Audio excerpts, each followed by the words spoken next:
The District Humorous Speech Contest is the culmination of many months of hard work. Each humorous contestant has started with an idea that they crafted into a speech. They then present their speech and win at the club, the area, the division levels, and making adjustments and refining it at each stage. I have competed at the district level myself before, and I can tell you the amount of work it takes in practice, rehearsals, revisions, and refinements these contestants have made, and they will pay off in their speeches here tonight. I will be watching their Toastmaster style, technique, passion, and you should too as well. We have members watching online as well, and in the ballroom. Here's Auction Casino. There's about 80 people in the ballroom right now watching you guys as well. Chief Judge, are we ready for a contest? We are ready for a contest. Thank you, Chief Judge. Contestants, ballot timers and counters have been briefed prior to the beginning of this contest, and everyone is aware of Toastmasters International rules governing this contest. Let the contest begin. The speaking order of our humorous speech contest contestants are contestant number 1, Tracey Koch. Contestant number 2, Kelley Hurley. Contestant number 3, Chris Pettit.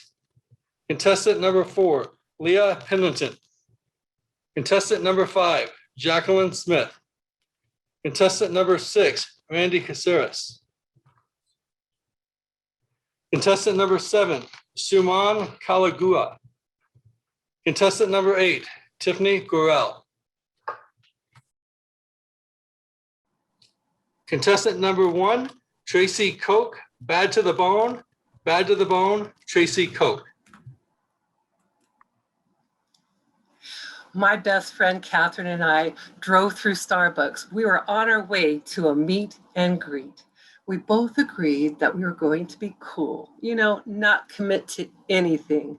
We were walking around and sipping our coffees. And Catherine, she nudged me. She goes, "Look over there. What about him?" I looked at her and I rolled my eyes and I said, "No, I don't think so." And so we're walking along. Catherine says, "Oh my, he's cute." And I look over to Catherine and I said, "I can't believe our tastes can be so opposite." And that's when I saw him. Broad shoulders, blonde, with the most beautiful brown eyes I have ever seen. Our eyes locked. He walked confidently over to me, sniffed my butt, and when I reached down to pet him, he gave me a little lick on my nose. I knew he was the one for our family. I picked him up and took him home, and we named him Andy. Andy the Yellow Lab. I think everyone dreams of having that perfect dog. Like the ones that you see in the airport helping people, the dogs who are obedient, the happy dogs that walk on or off a leash. We didn't get that dog.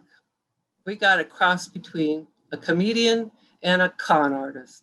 We have the most unsocialized, neurotic dog on the planet, and we have no idea how he got that way. So far, he has eaten 2 iPhones, 8 remotes, and 1 car transmission. I used to buy expensive underwear. Now I just go to the dollar store once a week and stock up. Last Saturday, when I walked in the door, Andy was just sitting there looking at me. So I just handed the bag over to him. Everyone's telling me he's not getting enough exercise. Well, that certainly is not true. Every morning he has a 3.5-mile run walk. Then he comes home and he jumps into the pool, paddles around for about 40 minutes, and then he climbs the fence to go play with his dog's friends next door. This is routine. This is every morning. You think I'm exaggerating or I'm making a big deal out of nothing? Well, we are no longer welcome at Doggy Daycare, Raintree Pet Resort, Even PetSmart won't board him. He's been blocked from every dog walking app. Home Depot has kindly asked us to recommend that we shop at Lowe's. He's been banned on most trailheads in the greater Phoenix area, and he can't go within 5 miles of any senior living center. They said, you didn't train him properly, and that's not true either. He's had advanced puppy training twice. He didn't finish, but he's been there. We've had people train him. He didn't pass. We put him in front of YouTube videos and turn them on for him. He just doesn't want to do this. He has a mind of his own, and he doesn't want to learn the things that we want him to learn. You know, since we're no longer able to board Andy, his only other human friend, Catherine, comes over if we have to go out of town. The first time we came home, he had eaten a huge hole in the carpet. And I'm not talking a huge hole. I'm talking a huge hole. It was so large, we had to replace the wall-to-wall carpeting. So I chose wood flooring. Andy has eaten every transition piece of that wood flooring, plus a couple panels. So now we have dirt. We have dirt floors, just dirt. Andy loves shoes. The more expensive, the more chewed up it's going to be. Think of it like your flip-flops are fast food. But once you get to the suede, it's like going to a 5-star restaurant. And it's always the left shoe. Who knew my dog was a leftist? I always thought maybe he's a paleo-conservative, not because of his political views, but because of his diet. All of that fish that he has surfed off of my counters and all of those vegetables, this guy has dug up in my garden. We no longer have a couch, a love seat, or recliners. Andy didn't like them. Or maybe he did. He probably thought the leather couches and the furniture were just supersized dog treats. I came home one day and I thought a goose had exploded in my house. But no, it was just Andy. He ripped apart four of my beautiful silk down pillows. The house looked like it was snowing.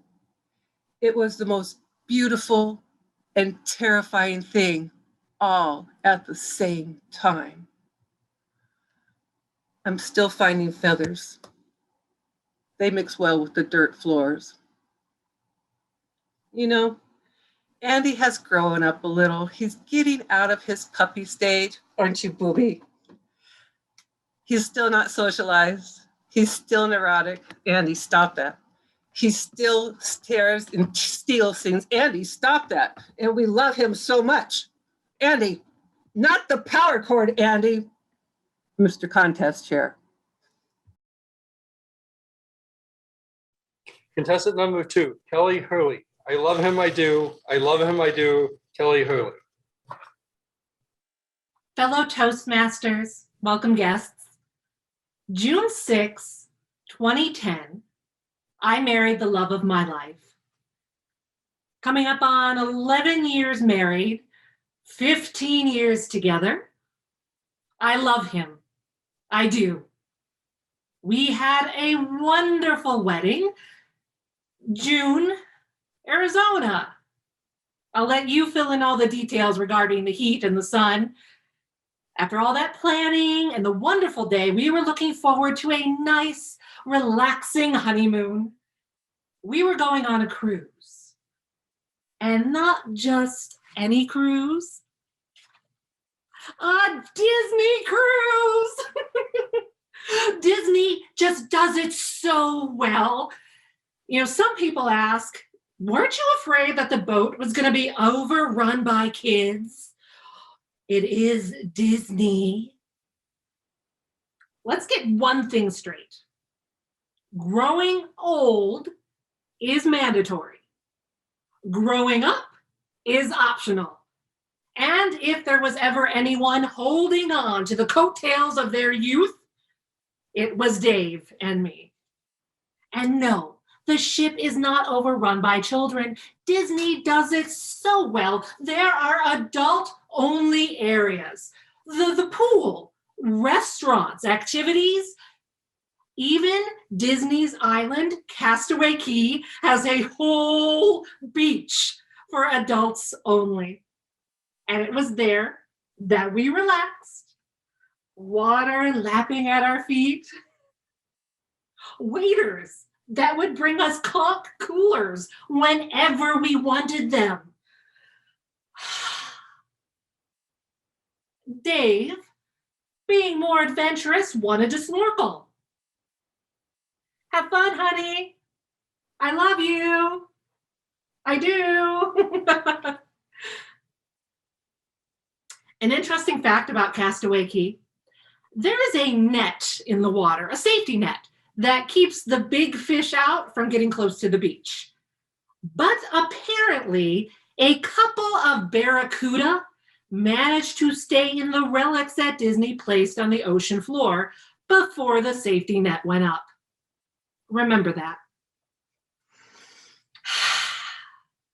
I'm watching Dave snorkel. There's something circling him in the water. Oh my gosh, I think it's one of the barracuda. Oh, it's getting closer and closer. Oh my gosh, we don't have life insurance. Oh, I see the barracuda and Dave come face to face, and he comes backpedaling out of the water as quick as possible. Hun, you are not going to believe that you had a big fish circling you? Yeah, barracuda. Did you see it?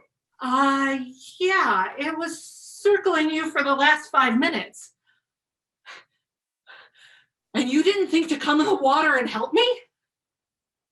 Are you kidding me? There's a barracuda in the water. I love him. I do.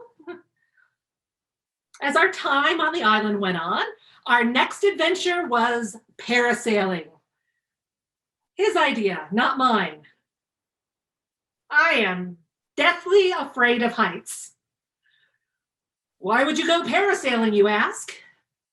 We each got to pick adventures. I picked the spa day at the beach. He picked parasailing. I love him. I do. I find us on the boat getting into their harnesses. Dave's behind me. We're going tandem. The parachute just fills with air and the boat takes off and we go up into the air. This is silent. This is exhilarating. This is utterly horrifying. I am being dragged by a string, by a boat with a big parachute hundreds of feet above the water. I am freaking out. Dave starts wiggling. Stop moving. Hun, I really think I'm slipping out of my harness. I don't care. Stop moving. Hun, I really think that I'm going to fall out of that. I don't care. Stop moving. And it is at this point that the boat stops moving and we begin to descend. And I can hear them shouting from the boat, "We're getting in the water." What? We're getting in the water. What? Put your feet in the water. I don't want to put my feet in the water. Honey, if you tell me to calm down, I will kick you out of that harness myself.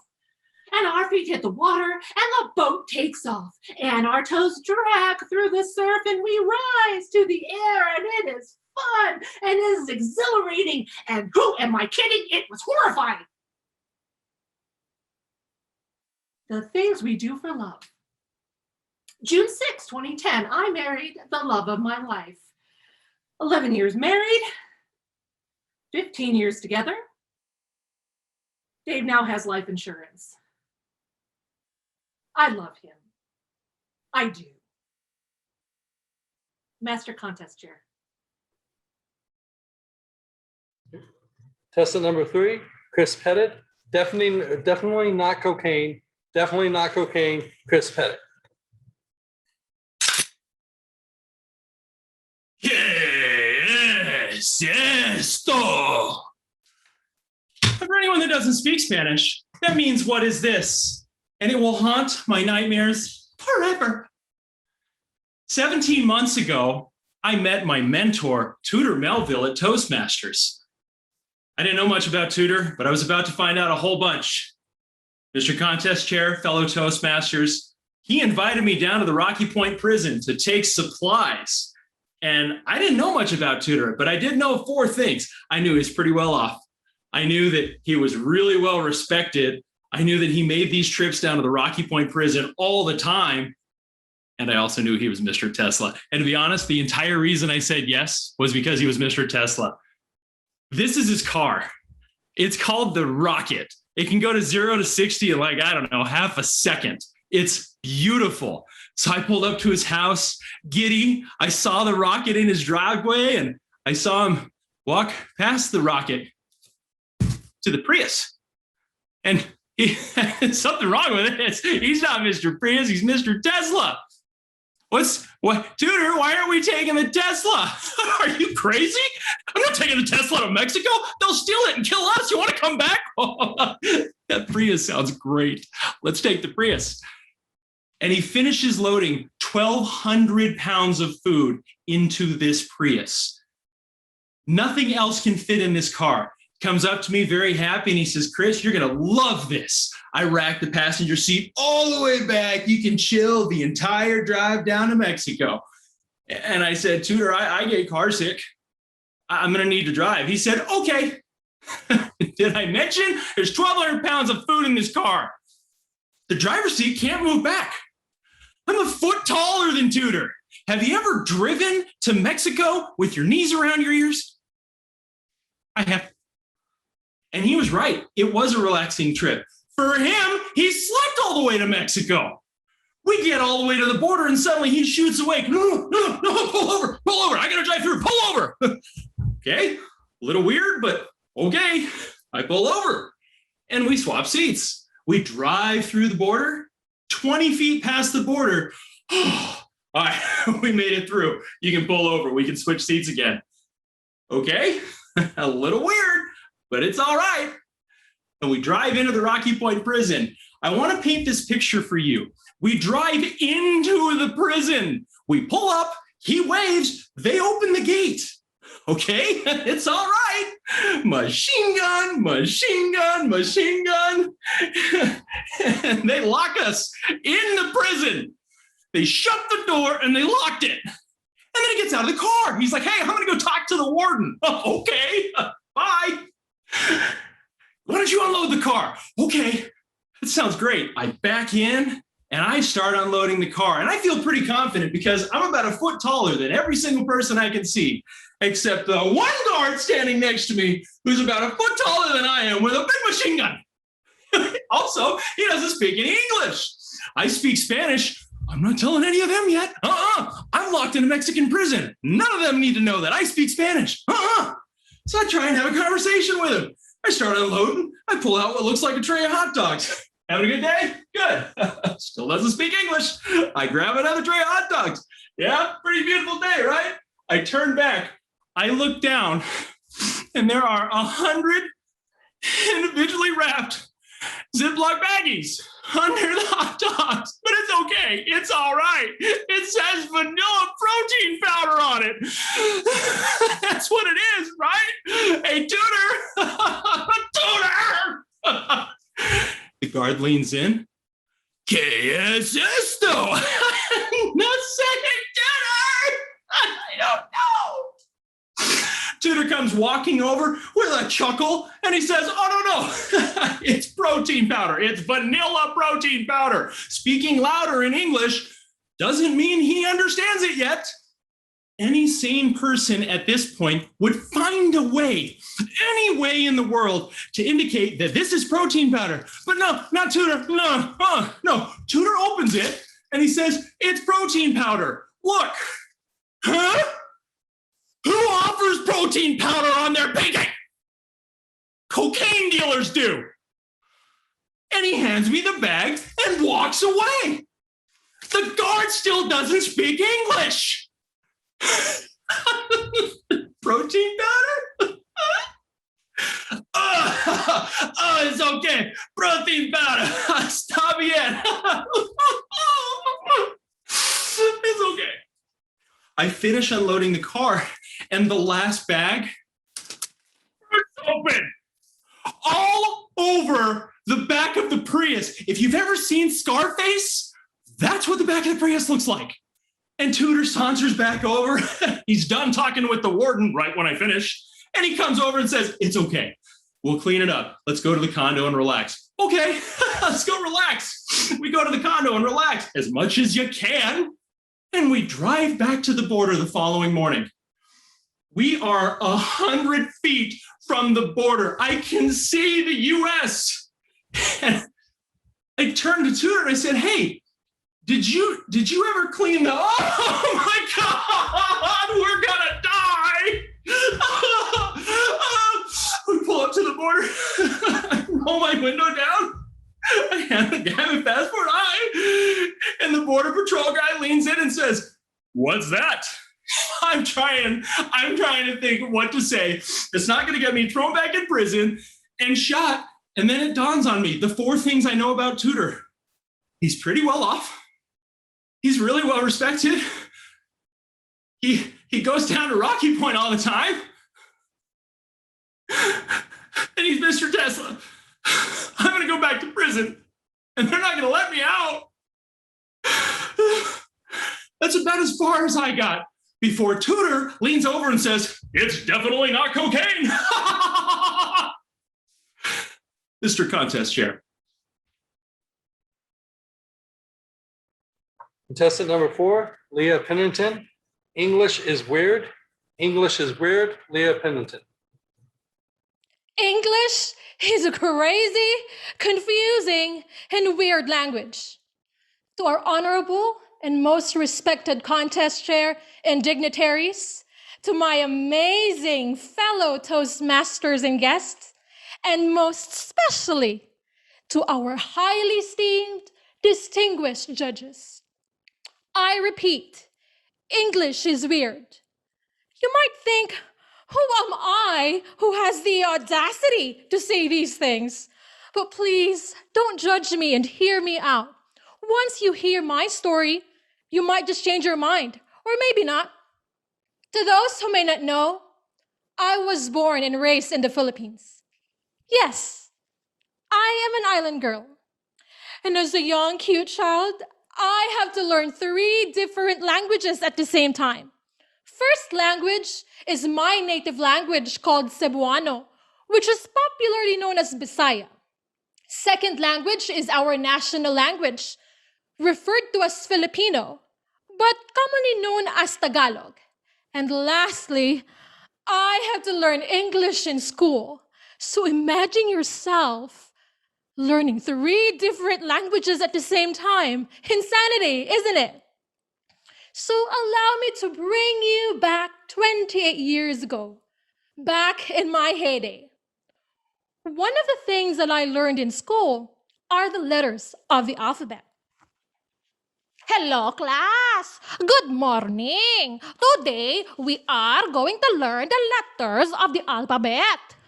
This is A for apple. That's when I learned that apple is color red. This is B. B for ball. Oh, my brother loves playing balls. C is cat. Meow, meow. And then D is dog. In Filipino, it's called aso. It's not the cuss word that you know, it's aso. A-S-O. And I have my favorite pet named Black Eye. So I hurriedly went home to my mother and grandmother to tell them everything I've learned in school. And then my grandmother gave me a surprise. Hello, granddaughter. I am very proud of you. Because of your performance in school, I have made hot dog. It's very delicious. And then I became upset. Grandmother, what did you do to the dog? Did you heat up the dog and make it hot and make it a hot dog? Did you kill my pet black eye? Oh, no, granddaughter. That's not true. I bought it from the grocery store. You see, English is weird. In school, I just learned that aso is dog, so I thought my grandmother is feeding me dog. One of the lessons that I've learned in school as well is reading. Hello, class. Good morning again. Today we're going to learn how to read simple English words. This is S-O, so. N-O, no. G-O, go, go, go. And then I raised my hand. Teacher, I want to read that word. I am confident that I can read that word. That is do, right? That's do. And then my teacher chuckled a bit. Leah, that's not right. This is not do. This is do. And then, teacher, English is very weird and inconsistent. You said it's so, no, go, go, go. And how come it's do? So how do you spell out the word do? Well, do is spelled out as D-O-U-G-H. Well, how about this word? T-O-U-G-H. Well, if it's do, this is toe, right? Toe? And then my teacher chuckled a bit. Well, Leah, this is pronounced as tough. You see, English is weird and it is tough. But as a child, I have learned to live with it. But the best lesson that I've learned in English is when I met the love of my life. The love of my life that I met online. Has anyone heard or have seen 90 Day Fiancé? I wasn't on that show. We were not dramatic, so we didn't qualify. But in that show, most Americans go to a foreign country.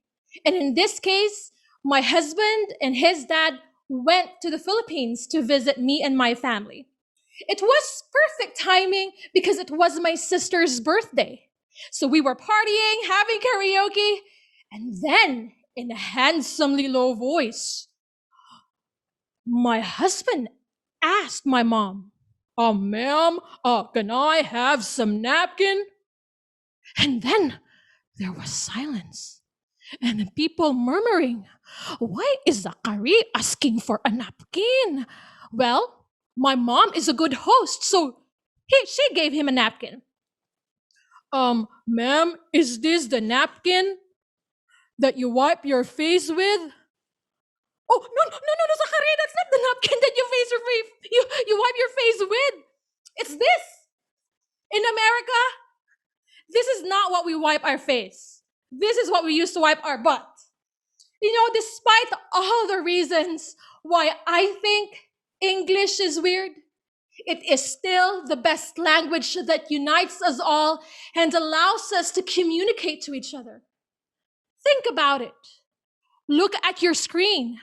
Regardless of our backgrounds, what is one common language we speak? It is English, and I still think it is weird. Back to you, Mr. Contest Chair. Jacqueline Smith, The Lost Finger. The Lost Finger, Jacqueline Smith. Good evening, fellow Toastmasters and guests. Have you ever had an unusual phone call? I've only ever had one in my life, and I was at work, and it was about 40 years ago. And you would think it would have been from a stranger, you know, that kind of phone call with heavy breathing. But no, this was from someone I knew. It was from my teenage daughter, and it started like this.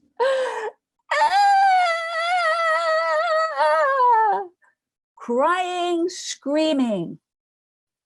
that wasn't the unusual part of this phone call.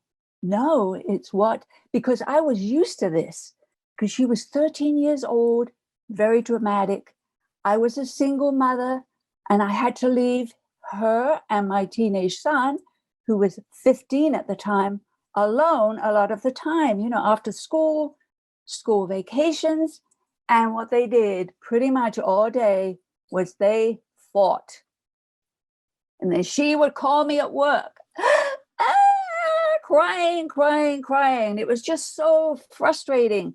And my heart became hardened, because it was usually something stupid that she was crying about. They were fighting. She might say, "He's looking at me, make him stop." And I was so sick to death of this. But this particular day, I was waiting for that breath. What's the matter? There's a finger in the washing machine. My heart froze, because it could have been true. Because my son had spent 2 days at Lake Pleasant with 6 other teenagers, 1 parent, a ski boat, and they spent a couple of days being pulled around the lake on an inner tube, just having a blast. Now, this was prior to cell phones, so I didn't hear what happened on that weekend until he got home the night before this phone call. Unfortunately, there was a horrible accident. One of the kids was on the inner tube, hooked a couple of fingers under the rope that attached the inner tube to the boat, and as the rope tightened, it severed 2 of his fingers. My son actually was the first one to lean over the boat to assist him into the boat. The kid was remarkably calm. He said, "David," and he put his hand up in the air, and there was 2 fingers missing. Well, my son, even at the best of times, he is very, very squeamish. But of course, he freaked out. All the teenagers on the boat were freaking out also. And the poor father, the parent who was driving the boat, was trying to get them under control and was screaming at them, "Find the fingers, find the fingers." And they found 1 finger, and it was under this rope. Of course, they got him to shore, got him into medical attention, got him to the hospital, and they did reattach the finger. But there was 1 missing finger. And it sounded like it was in my washing machine. And I was very, very upset about this. I say to my daughter, "Well, where's David?" Her brother. "Oh, he's off playing. He's not home." I said, "Okay, I'll be right there." I'm driving home. I'm panicking. I'm like, how am I going to get this finger out of the washing machine? I don't want to pick up a severed finger. 2, and what am I going to do with this finger when I get it? Am I going to call the parents? Is it too late to attach this finger again? So what if they don't want it? What am I going to do with it? Do you bury a finger? Do you put it in the trash? And all these thoughts are going through my mind. I am just very, very upset. I get home, and my daughter's on the driveway, and she's grizzling. I don't know if you know what grizzling is, but it's not really crying. It's sort of on the driveway. And I got to tell you, I wanted to stand on that driveway and grizzle along with her. Oh my God, I did not want to go in that house and fish that finger out of the washing machine. I didn't want to do it, but I knew I had to. So I told my daughter, "Go get the tongs, go get some tongs." Came back with the tongs. And we grizzled and crept towards the washing machine with the tong. Oh. And I lifted up the washing machine lid, and I looked in there and poked around. Yeah, there's something there. I pulled it out, and it's a chapstick. I couldn't believe it. All this drama over a chapstick. We sunk to the ground. We laughed. We cried. We were so relieved that I didn't, it was not a severed finger. Oh, what trauma, what drama over a chapstick. Believe it or not, that wasn't the only unusual thing that happened that day. There was something that happened that was more than unusual. It was extraordinary. My teenage daughter was doing laundry without being asked. Contest chair. Randy Casarez, stuck, Randy Casarez. How many of you have ever been stuck before? Mr. Contest Chair, fellow Toastmasters guest, I've been stuck many times. The first time I got stuck was when I was 9 years old. I'll never forget it. I was playing tag against my cousin, and guess who was it?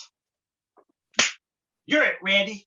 I start chasing my cousin all over my grandparents' home. We go outside, and there it is, the gate. The gate was made of steel. The gate had a gap between the ground and the gate like this. My cousin was thin, he was small, and he was able to slide through that gap like butter. Meanwhile, I was tall, I was chunky, I had a choice to make. Do I jump the fence and chase my cousin? Or do I go for it? Do I slide through that gap? I thought about it. And I said, I'm going to go for it. I'm going to show everyone that I can slide through that gap. I began to slide. I was 1 second away from making it when it happened. I get stuck like this and I cannot move. I'm pleading for the back. And there's my cousin to remind me that I'm stuck. Randy's stuck! He goes to my grandparents' home. He gets my grandparents. My grandparents come out, and I'll never forget what my grandfather said. He looked at me and he said, "Not again." I said, "What do you mean not again? This is the first time I've ever got stuck. I'm dying here. Somebody help me." My grandmother was determined to help me. She's like, "Don't worry, mijo, I'm going to help you." She runs into the house. I never seen a 70-year-old woman run so fast like my grandmother that day. Meanwhile, there's my grandfather with a hacksaw, and he begins.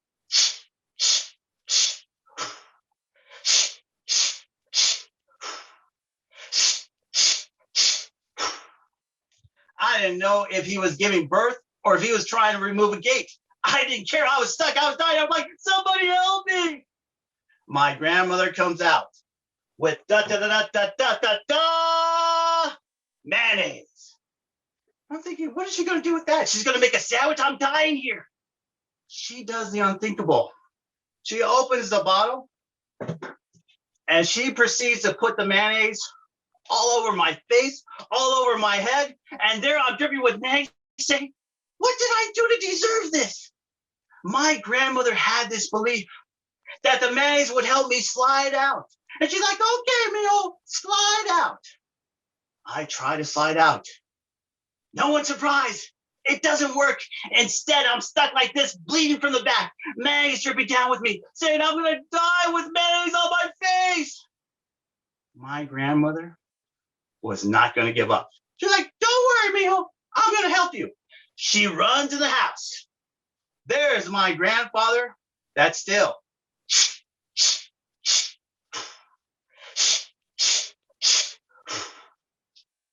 My grandmother comes out with cooking oil. I'm thinking, what is she going to do with that? She's not going to put that on my face. It's bad enough that I have the mayonnaise. That's exactly what she does. She opens the bottle and she proceeds to put this all over my face, all over my head. And now I'm dripping with mayonnaise, cooking oil, saying, "What did I do to deserve this?" My grandmother had this idea that the mayonnaise mixed with the cooking oil would help me slide out. And she's like, okay, Mio, slide out. I try to slide out. No one's surprised. It doesn't work. Instead, I'm stuck, dying, saying, I'm gonna die looking like a sandwich. It gets better. We had these neighbors, and you figured they'd be helping my grandfather that. Not my neighbors. They decided to take pictures of this horrific experience, and keep in mind, this was the 1980s. They didn't have cell phones. They had these Polaroid cameras this big where they would take the picture and the picture would come out. They start taking pictures and they start having debate of their own. Look at this little boy. He looks like a nice, big, juicy sandwich. Nah. He looks like a nice, big, juicy cheeseburger. Nah. He looks like a nice, big chalupa. Oh, it gets better. We had these cats, and we had thousands of cats. They start coming near me, they start looking at me, and they start having a feast all over my face. Meow, lick. Meow, lick. Meow, lick. I thought this nightmare was never going to end. But after hours and hours of my grandfather, my grandfather removes the steel gate, and I'm like, I'm free at last. Until my mom came. And I thought my mom would give me that nice, big, motherly hug. Not my mom.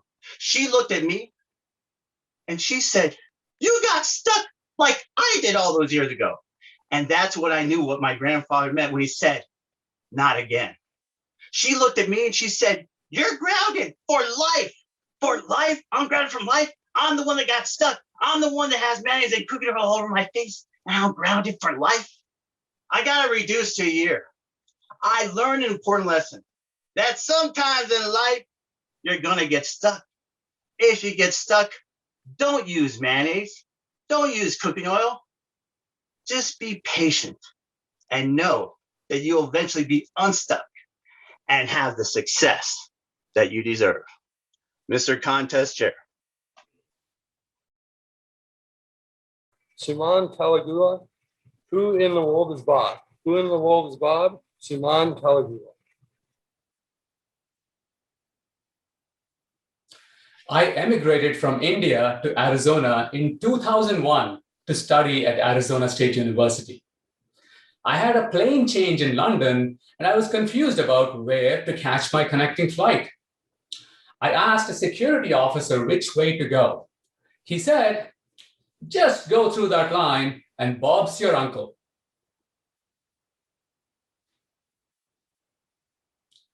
What? Who in the world is Bob? My brain raced. I don't have an uncle named Bob. Did my mother have a brother named Bob of whom I was unaware? Certainly not, I hoped. More importantly, if the officer was telling me that I could go through that line and magically I would have an uncle named Bob, maybe I don't want to go through that line. I don't know Bob. Bob might be a serial killer. With bubbling anxiety, I inched my way through that line, constantly looking over my shoulder. Thankfully, Bob never materialized. Fellow Toastmasters, welcome guests. Many English idioms baffled me when I first heard them. Those of you who originated in other countries may have had similar experiences. Today, I'll share some of mine. Eventually, I arrived at Arizona State University without the mysterious Uncle Bob. I went to register for classes. The receptionist asked me for my certificates. She said, hang tight, while I check for skeletons in your closet. What? Why? Why would I have skeletons in my closet? Do people in this country store skeletons in their closets? Could my skeleton be Uncle Bob? Even if I had skeletons, I wouldn't pack them in my check-in luggage and bring them all the way over from India, would I? Meanwhile, she returned. She said, "Okay, you're good. I just need your John Hancock over here." What is up with this woman? First, she wants to check for skeletons in my closet, and now she wants me to bring John Hancock back to life? While I was thinking these horrible thoughts, she got frustrated. She said, "Signature, please." I signed and ran out of there as quickly as I possibly could, wondering what kind of voodoo university I got myself admitted into.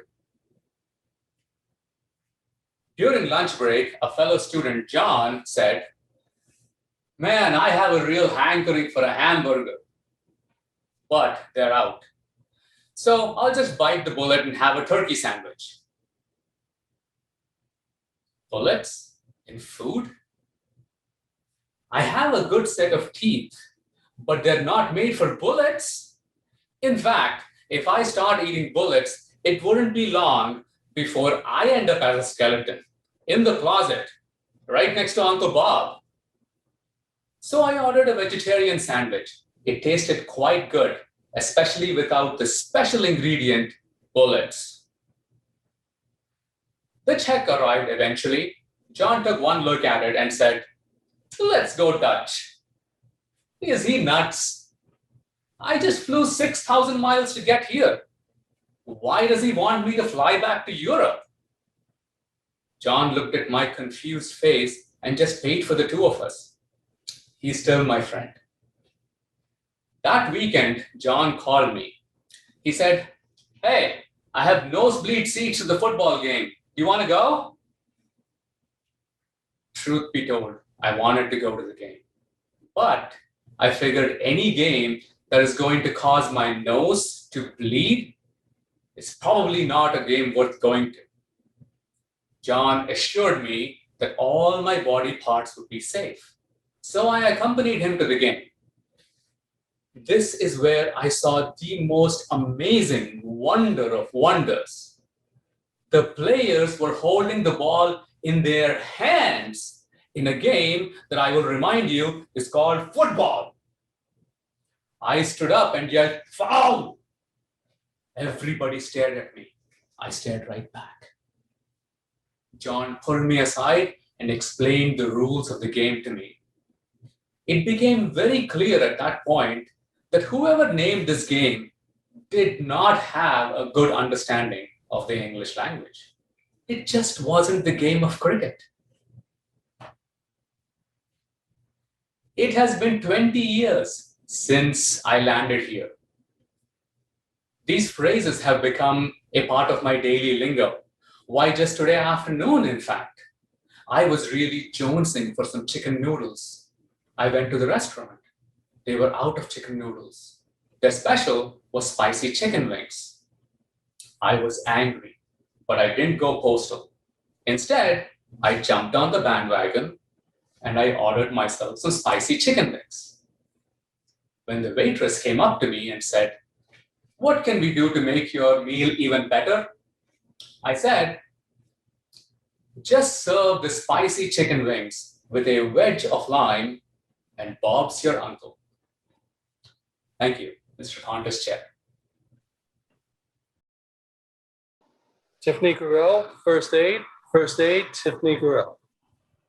The Sea of Cortez. It's warm, it's shallow, it's safe. It's a fantastic place to bring small children. We took our kids there every year from the time they were just this big. My daughter was absolutely adorable. She wore a pink swimsuit with a big ruffle around the middle, pink cat's eye glasses with very dark lenses, and over her arm, a pail and shovel. Together, we would walk to the edge of the water and plop into the sand, letting the waves wash up over our feet and ankles. I remember turning my head to the sun and thinking, this is the life. Until something touched my thigh, and it was not a good kind of touch. It startled me. I slapped at it. I jumped. My hand was tingling and sticky. My leg had a red mark, and it was starting to burn. I looked at my daughter, who was standing next to me now, and her eyes were blinking furiously.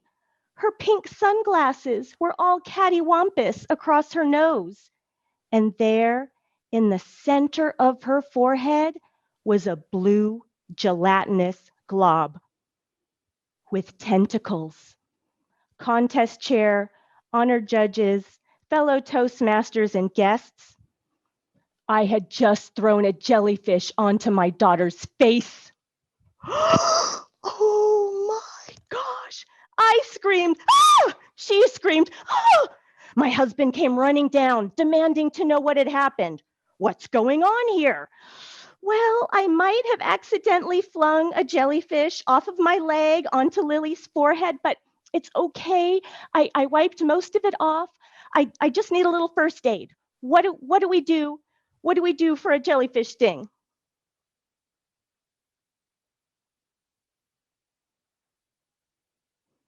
Pee on it? Who said pee on it? And there comes my 6-year-old son, Zane, running across the sand. He's struggling with his swim trunks. Mama, I'll do it. My husband seems to be considering this for a moment before he pulls up Zane's trunks, turns him around, and sends him off towards the ocean. Then he calls for reinforcements. Elaine, we need you down here. Elaine is my mom. She is a retired triage nurse, and every year she brings a suitcase-sized first aid kit to the beach. She comes across the sand, that big first aid kit slapping against her leg. Mom, I need first aid, jellyfish sting. What do we do? Is it hot water, cold water, seawater, vinegar? Calmly, she shakes her head and tells me, meat tenderizer. It will neutralize the toxins in the jellyfish sting. And then, I kid you not, she puts her hand in that giant first aid kit and pulls out a small plastic shaker of meat tenderizer. By now, Lily has started to go into full-blown toddler meltdown. I grab her, I wrap her up in a beach towel like a little baby burrito, cradle her in my arms, and my mom comes over with the meat tenderizer. Tap, tap, tap. It takes me about 2 seconds to realize this is a terrible idea. It takes Lily even less time because the tears, the sweat, the salt from the ocean have all mixed together with the meat tenderizer and run into her eyes. She wails. We try to flush her eyes with bottled water. We flush, we pat, we flush some more. She is inconsolable. Finally, thankfully, she cries herself to sleep. Now, this event may have traumatized an ordinary child, but Lily was not traumatized. In fact, from the time she was old enough to point to a photo from that vacation and ask, Mama, what happened to my face? She has delighted in telling this story. First to our family and her friends, then she took it to a wider audience, school. On the first day of class, when the teacher goes around the room and says, Lily, tell us a little bit about yourself. Well, when I was 4, we went to the beach and my mom found this really super dangerous jellyfish and she got it and she threw it and hit me in the face right here. Lily drew pictures of the jellyfish. Lily wrote poems about the jellyfish.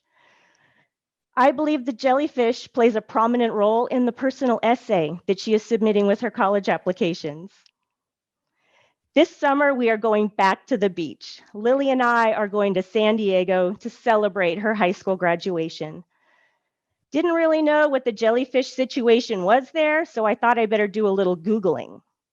And what I found interesting was not the first aid for a jellyfish sting, but rather the home remedies to avoid, the things you should never do.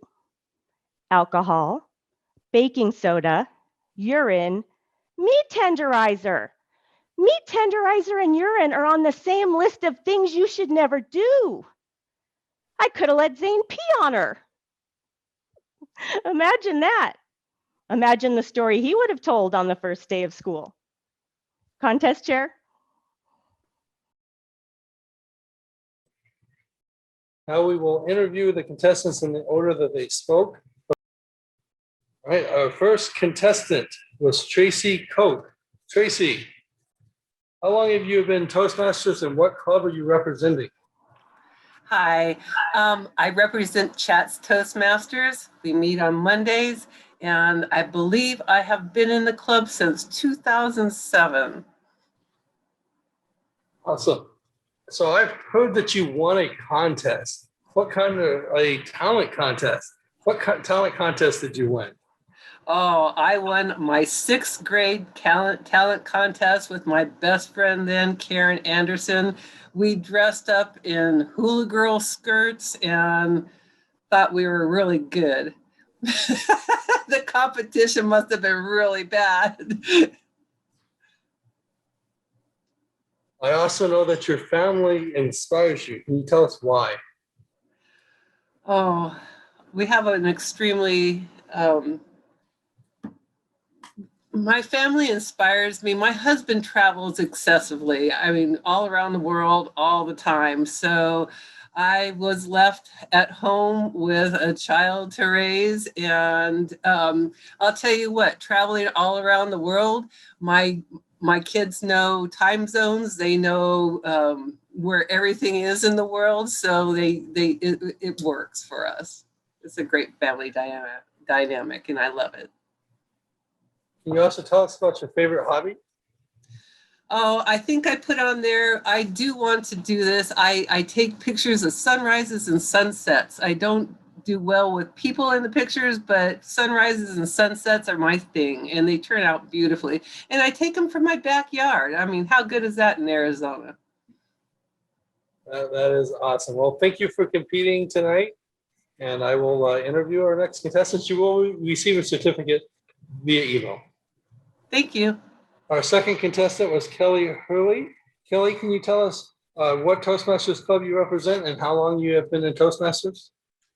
I represent As You Like It Toastmasters, and I've been in Toastmasters As You Like It for about 2.5, almost 3 years now, but I've been in prior clubs. And I know that you're an Arizona award winner in something. Can you tell us what that is? I have won, and it is called an Arizona Award. It is the Arizona's version of the Tonys. So for theater, I did win an Arizona Award many, many, many years ago. Actually, when I did Much Ado About Nothing, I played Beatrice. And that is actually the same play where I met my husband that you heard about. So we met doing Much Ado About Nothing. And I also hear that your family inspires you. That's the question I have for you too. Tell us about that. You have your family that supports you in everything that you do. This has been a very trying time, I think, for all of us in different ways. And if I had to be stuck in a house with somebody over the last year, I'm very glad that it was my husband. We still support each other. Our daughter, who turned 8 over this year. So it's been a very big growing experience, but to know that you have them there and, they're right behind me, behind this door, silently listening a little bit, hoping, very excited for mommy to take part in this. So it's really great to have them help out and support. And can you also tell us about your favorite hobby? I have a lot of hobbies. I think I put down that I like to crochet and knit. That is a hobby I learned from my grandmother. Again, many eons ago, she taught me. So I've taken it back up again. Funnily, after I had my daughter, I started crocheting a whole lot more. So I just actually finished a little cactus set for my mother. It's a very belated Mother's Day present, but it's a little crocheted cactuses in a pot for her. So one of the things to do to relax. That is awesome. Thank you for competing today. Thank you. Contestant number 3 was Chris Pettit. Chris, how long have you been in Toastmasters and what club do you represent? I've been in Toastmasters since February of 2019, and I'm representing the best club in the universe, Dobson Ranch Toastmasters, sir. I think a lot of people might disagree with you here tonight, but Okay. you have the stage right now, so we'll let you say that.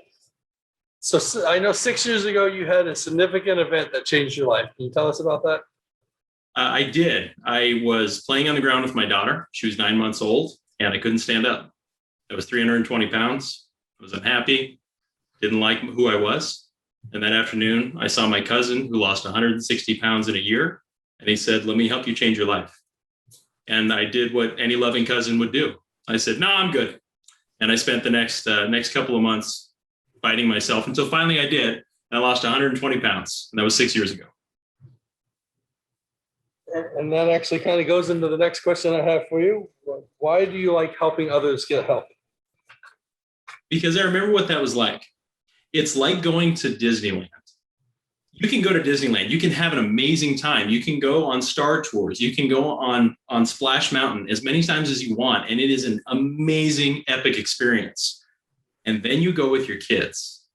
And outside of all the fighting and the whining and everything else, and some of that the kids were doing too, outside of that, watching it in their eyes and watching them live it is 10 times better than ever going by yourself. And it's the same thing with helping people get healthier. I'm going to ask you to tell us about your favorite hobby too. Hopefully it's not trying to sell cocaine with Tudor. Not trying. No, actually my favorite hobby right now is obstacle course racing. And I've been training at a place here in Gilbert called Conquer Ninja Gym, and they do American Ninja Warrior training. And a few months ago, I connected with a few guys. 8 of them went to American Ninja Warrior. They auditioned and they got picked for the show that airs in a couple of weeks. And so that's what I've been training for right now for later this year. That was awesome. Thank you for competing. Contestant number 4 is Leah Pennington. Leah, what club do you represent and how long have you been in Toastmasters? I've been part of Toastmasters for 5 months and 14 days today. So I joined back December of 2020, and I proudly represent the Cox Communicators. And Mr. Contester, if you may so allow, I would love to shout out my peers and my team in Cox Communicators, because as a newbie, I wouldn't be here where I'm at right now without them and without their love and support and the feedback that they have given me. So I wanna just appreciate and thank them for everything that they have done. They are a great club. Not Dotson Ranch according to Chris, but they're a great club. You recently became debt-free. Can you tell us how that made you feel?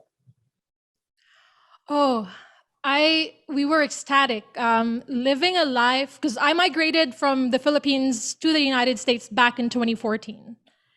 And when me and my husband were dating, we were already doing on our own the debt snowball, and it was really freeing. I feel like I was freed from the cycle of living a life of doing work to pay off debts. And so having that opportunity to be debt-free and learning from, the baby steps of Dave Ramsey just gave us a lot of opportunities to give to others and to also support our families. So I was really grateful that we did that.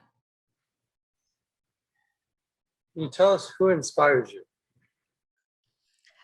There are 3 things that inspires me in particular order. First is God, because I wouldn't be where I'm at without Him and His love and His acceptance.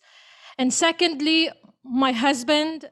As you may see, I have kind of a nice setup, and it wouldn't be possible without my husband doing all the work for 3 hours to set up everything for me. And I really appreciate that. And our love story is quite unique. As you may have heard in my speech, He is my first boyfriend and my husband, and it was a whole new, when I moved here, it was a whole new life, a whole new thing, being here in America, but it made it easier because he was there, and he was there to support and just take care of me. And of course, people around me. The great thing about the team that I'm part of is that they have a great mentorship where you are able to grow individually, but at the same time grow as a team. So I really appreciate that, and it just inspires me to just be better and have growth, and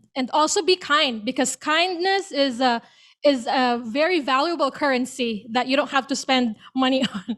So that's what inspires me, or who inspires me, I would say. Can you also tell us about your favorite hobby? So my favorite hobby is singing. In the Philippines, we love karaoke. So I can sing every day, all day. But during the pandemic, we've picked up a hobby in hiking. Although in Arizona, like, it just wouldn't be possible. I'll be a roasted person if I stay there all day. So we're not able to do it. But primarily, I love singing, and my husband has all the gears to allow me to do it. Thank you for competing tonight. Thank you, Mr. Contest Chair. Contestant number 5 is Jacqueline Smith. Can you tell us what club you represent and how long you have been in Toastmasters? You're on mute. I've been in Toastmasters about 8 years, and I'm representing the wonderful walkie-talkies. Thank you. Can you tell us what your most noticeable accomplishment is? Well, I think I put on the sheet, if I remember, that I am going to be 79 soon, and I'm a healthy, active woman, and I feel very appreciative that I have the life that I have. Tell us why generosity and kindness inspire you. Well, like Leah said, being kind, and I'll add generous, it doesn't cost anything. And it's just a wonderful way to live, and just to be grateful for whatever life brings you, and grateful for the people around you. And I'm lucky to have a partner of 30 years who's very generous and caring. So I have it every day, and I practice generosity and kindness, and I appreciate it in others. Can you also tell us about your favorite hobby? Well, I'm a sewer. I do enjoy sewing, and there's only so much sewing you can do for yourself or your friends or your family. So I make blankets for the Linus Project, and we are called blanketeers, but I do mainly sew them. Sometimes quilt, anything to do with the sewing machine. And they distribute 500 blankets a month to needy children. So I enjoy doing it. I enjoy creating blankets for the kids, and I try and sew some love into each blanket. Thank you for competing tonight. Thank you. Contestant number 6 is Randy Casarez. Randy, can you tell us what club you're representing and how long you've been in Toastmasters? I'm representing Sunrisers, and I've been in Toastmasters for 10 years. So I know you have a lot of educational achievements in Toastmasters and other achievements. Can you tell us about some of those? Well, I have 4 college degrees, 2 associates, 1 in business, 1 in liberal arts, and then bachelor's degree in business, and then a master's degree in accounting. And then I have about 135 educational awards in Toastmasters. Woohoo. Can you tell us why people who never give up inspire you? Because the race is long, as they say, and the battle's with yourself. Sometimes you're going to be ahead in life, and sometimes you're going to be behind. But it's the ones that keep endured, that keep moving forward. And that's kind of inspired by Rocky Balboa, because that's one of my favorite movies. And that's the theme of Rocky, to keep moving forward. It's not how many times you can hit. It's how many times you can keep getting hit and keep moving forward. You tell us about your favorite hobby. My favorite hobby is basketball. I used to play it all the time, not so much anymore because of work and Toastmasters. I belong to 4 clubs, so when you belong to that many clubs, it's kind of hard to find the time. So I would say Toastmasters is a big hobby of mine, to be honest with you. I watch basketball when I can, but definitely Toastmasters is a big part of my life. Thank you, Randy, for competing tonight. Thank you. Contestant number 7 is Suman Challagulla. And I know I keep pronouncing your name wrong, and I apologize. Can you tell us what club you represent and how long you've been in Toastmasters? I represent Twilight Toastmasters. I've been a member of Toastmasters on and off for about 7 years now, I think. Can you tell us your most noticeable accomplishment? That would be hard. I have 2 master's degrees and 1 more master's degree in business administration. So 2 engineering degrees and 1 business degree. So I'm actually quite proud of all the education I've been through. Why does ethical/servant leadership inspire you? I think in order to be a leader, you have to understand how to serve, who to serve, and also the process of serving. Only then you'll actually be able to inspire people to follow you. That is why I like the concept of servant leadership. Thank you for competing tonight. Thank you. Contestant number 8, Tiffany Gorrell. Can you tell us what club you're representing and how long you've been in Toastmasters? I am with the Midtown Toast Pros, and I have been in the club for about 1.5 years. Can you also tell us about your most noticeable accomplishment? Oh, well, I got in the mail today my plaque for coming in 2nd place for the Mountain Bike Association of Arizona Race Series. I am very proud of that. I won't tell you how many people were competing, but I'm 2nd. You have a podcast that inspires you. Can you tell us about that podcast? Oh, I do. Gretchen Rubin is an author, and she wrote a book called The Happiness Project. And her podcast is called Happier with Gretchen Rubin. And it is my favorite. It comes out once a week, and she just gives you these really practical tips to just make every day a little bit better. And I just find so many good ideas. If I listen to too many in a row, though, I get overwhelmed. So I have to pace myself because I can only handle so many good ideas at a time. Can you tell us about your favorite hobby? Mountain biking. So yeah, I started when my kids were doing it. My husband and I both ride now. We were both coaches. We do fun relay races with our friends. And, if I can't do anything else in a day, I try to get on my bike and go for a ride. Thank you for competing tonight. You're welcome. So we have the results. The winners will be spotlighted. They have a chance to kind of celebrate, and then we will move on to the next announcement, and we'll spotlight them, and they can celebrate. So we'll give them a big round of applause when they're celebrating. And make sure you turn your cameras on, all the contestants, please. All right. So our 3rd place winner is Kelley Hurley.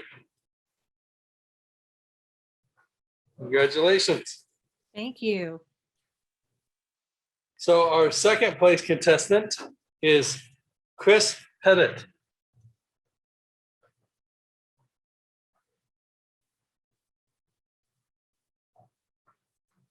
And our 1st place contestant is Suman Challagulla. There we go. Suman, congratulations. Thank you so much. Thank you all for coming tonight. Thank you all for competing, and then we have a good evening.